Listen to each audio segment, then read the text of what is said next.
हक्कभंग समितीसमोर आज मला माझी साक्ष नोंदवायची होती. मागच्या वेळेला प्रकृती अस्वस्थामुळे मी येऊ शकलेली नव्हते, त्यामुळे मला आज वेळ देण्यात आलेला होता. आज समिती अध्यक्ष प्रसाद लाडजी, प्रवीण दरेकरजी, मनीषा कायंदे आणि सचिव आणि इतर अधिकारी उपस्थित होते, ज्याच्यामध्ये सुरुवातीला त्यांनी मला भगवद्गीतेला स्मरून शपथ घ्यायला सांगितलेली होती. मात्र ही सगळी न्यायिक प्रोसिजर असल्यामुळे मी त्यांना विनंती केली की आपण भारतीय संविधानाला स्मरून मी शपथ घेऊ इच्छिते. त्यानुसार त्यांनी मला भारतीय संविधान उपलब्ध करून दिले आणि भारतीय संविधानाला अनुसरून मी अजिबात कुठलीही माझ्या वक्तव्यापासून मागे न जाता त्यांनी जे प्रश्न विचारले त्या प्रत्येक प्रश्नांची उत्तरं दिलेली आहेत. त्यांच्या म्हणण्यानुसार मी सभागृहाचा अवमान मी त्याच्या संबंधाने माझी भूमिका मांडलेली आहे की माझं जे काही स्टेटमेंट आहे हे स्टेटमेंट हॅबिटेट स्टुडिओची तोडफोड ज्या लोकांनी केली त्यांच्याबद्दलचं आहे आणि हे तोडफोड करणाऱ्या लोकांमध्ये कुणीही सभागृहाचा सदस्य नव्हता. त्याच्यावर त्यांचं असं म्हणणं होतं की तुम्ही बाकी खाली जे बोललात ते खरं आहे का? तर हो, मी खाली जे बोलले तेही खरं आहे. कारण प्रशांत कोरटकर असेल, राहुल सोलापूरकर असेल किंवा आपटे असेल, कोश्यारी असतील, या सगळ्याच लोकांनी जे काही आत्तापर्यंत महापुरुषांचा अवमान केला आणि या अवमानाच्या संदर्भात कुणीही त्याच्यावर अवाक्षर बोललं नाही. त्यामुळे जेव्हा कधी कुणी अशा पद्धतीने महापुरुषांचा अवमान करेल तेव्हा सुद्धा माझा स्टँड हाच असेल. यावर त्यांनी तुम्ही तुमच्या वक्तव्याबद्दल दिलगिरी व्यक्त कराल का असंही विचारलं. मात्र मी माझ्या म्हणण्यावर ठाम होते की मी कुणाचाही अवमान केलेला नाही.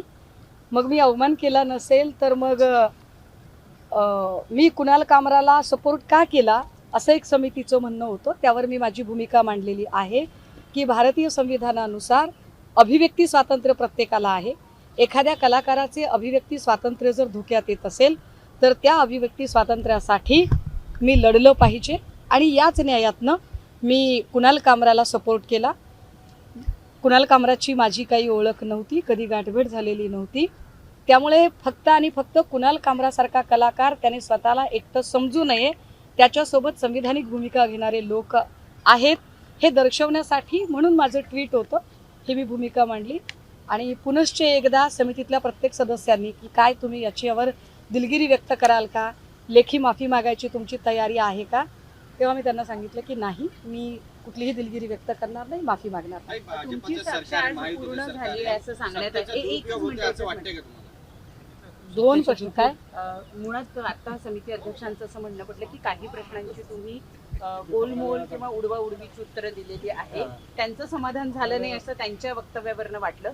पण तुम्ही जी साक्ष दिलेली आहे त्या साक्षीपासून तुम्ही समाधानी आहात का? पुढच्या वेळेला कदाचित तुम्हाला बोलवलं जाणार नाही.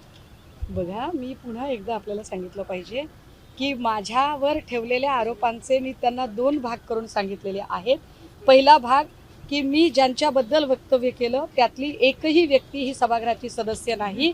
मी हॅबिटेट स्टुडिओची तोडफोड करणाऱ्या लोकांबद्दल बोललेली आहे.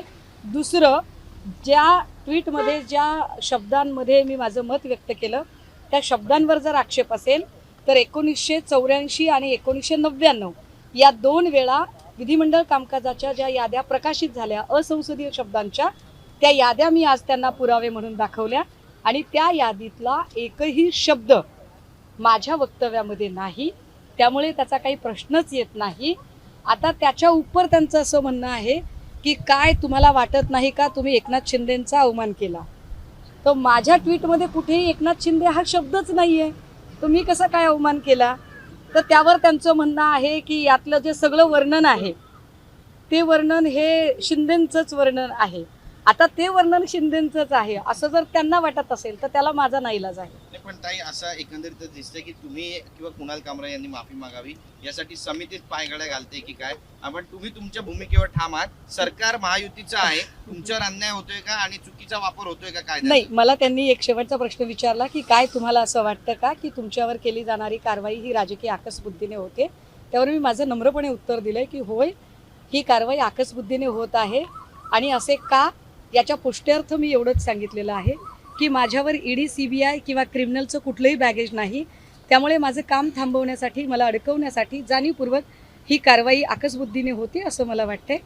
त्याचं मी म्हणणं माझं पण मांडलं. जर काही समजा यातून शिक्षेचं काही प्रावधान असेल किंवा काही झालं तर तुमची तयारी आहे मानसिक मी शिक्षा भोगायला तयार आहे.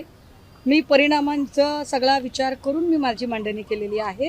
त्यामुळे काय त्यांना जो निर्णय घ्यायचा आहे त्यांच्या निर्णयाचा, समितीच्या कुठल्याही निर्णयाचा मी आदर करेन आणि त्यांनी घेतलेल्या कुठल्याही निर्णयाला सामोरे जाण्याची माझी तयारी आहे. मी माफी मागणार नाही.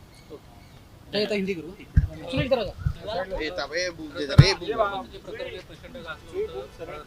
रिसॉर्ट संदर्भातलं त्यांना आता कोर्टामधून दिलासा मिळालेला आहे, निर्दोष मुक्तता त्यांची केलेली आहे. अनिल परब साहेबांच्या संबंधाने ऑनरेबल कोर्टाने त्यांची निर्दोष मुक्तता केलेली आहे. पण आता प्रश्न खरा उरतो तो मुलुंडचे HD video specialist Kirit Somaiya यांच्याबद्दलचा. कारण सोमय्यांनी ज्यांच्यावर आरोप केले होते त्यातले जवळपास 80 ते 90% लोक आता भाजपमध्ये गेलेले आहेत. त्यामुळे त्यावर आता सोमय्या काहीच बोलत नाहीत. पण सोमय्यांनी बोललं पाहिजे.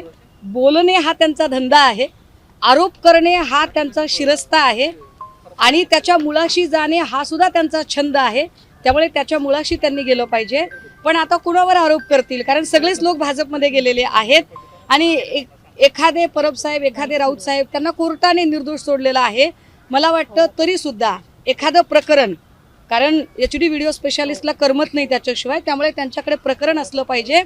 तर त्यांचे जे व्हिडिओ प्रकाशित झाले होते, जे व्हिडिओ मुंबई पोलिसांनी सांगितलं की किरीट सोमय्यांचे आक्षेपार्ह व्हिडिओ खरेच आहेत, त्या व्हिडिओचं नेमकं काय झालं, त्या व्हिडिओचं उगमस्थान काय, याच्या मुळापर्यंत त्यांनी जावं आणि त्या व्हिडिओची चौकशी करावी. देवस्थानाच्या ज्या जमिनी आहेत म्हणजे पुजाऱ्यांच्या नावावर असतील त्या सगळ्या आता सरकार आपल्याकडे घेण्याच्या तयारीत आहे, तसा कायदा काढणार असल्याचं बावनकुळे म्हणत आहेत. आधी बावनकुळे यांच्याकडे व्यक्तिगत किती जमीन आहे त्याचं त्यांनी जाहीर प्रकटन करावं. आणि तेवढ्या जमिनी कमी आहेत का बाबा की आता देवस्थानांच्या पण जमिनी हव्या आहेत, काय जे असेल ते. कारण महसूल मंत्री यांना कशासाठी केलंय आणि ते काय करताहेत याचं एकदा त्यांना भान आलं तर बरं होईल जरा. मोदीजींना ज्या पद्धतीने आता गोष्टी सांगितलेल्या आहेत त्याच्यामध्ये पेट्रोल डिझेलच्या बाबतीत त्यांनी महत्त्वाच्या गोष्टी सांगितल्या. पेट्रोल तेल कमी वापरातील मला कळतच नाही. अच्छे दिन आएंगे असं ते म्हणाले होते आणि भाजीला तेल असलं पाहिजे म्हणजे अच्छे दिन असतात, एवढं कळणाऱ्यांपैकी सामान्य बुद्धिमत्तेची मी आहे. त्यांनीच प्रचारात सांगितलं होतं की अगर विपक्ष के लोग चुनके आए तो मंगलसूत्र भी नहीं रखेंगे. पण आम्हाला लग्नात सुद्धा मंगळसूत्र घालू नका आणि सोनं घेऊ नका असं आता मोदीजीच सांगत आहेत. तर कोणते मोदीजी खरे, आधीचे की नंतरचे, हे त्यांनी एकदा सांगितलं पाहिजे. आणि तरीही जर सगळ्या भक्तुल्यांना वाटत असेल की पप्पा खरंच बोलत आहेत तर भक्तुल्यांनी जरा समजून घ्यावं की देश आर्थिक आणीबाणीच्या उंबरठ्यावर आहे आणि आर्थिक आणीबाणी ही इतर कुठल्याही आणीबाणीपेक्षा किंवा इतर कुठल्याही परिस्थितीपेक्षा, युद्धजन्य परिस्थितीपेक्षा सुद्धा भयंकर असते. आपण भयंकराच्या उंबरठ्यावर आहोत. काही भक्तुल्या गरदुल्यांना सामायिक शब्द आहे का? नाही, ते माझ्या तोंडी तुम्ही घालू नका. मी भक्तुल्य असं खूप लाडाने म्हणते.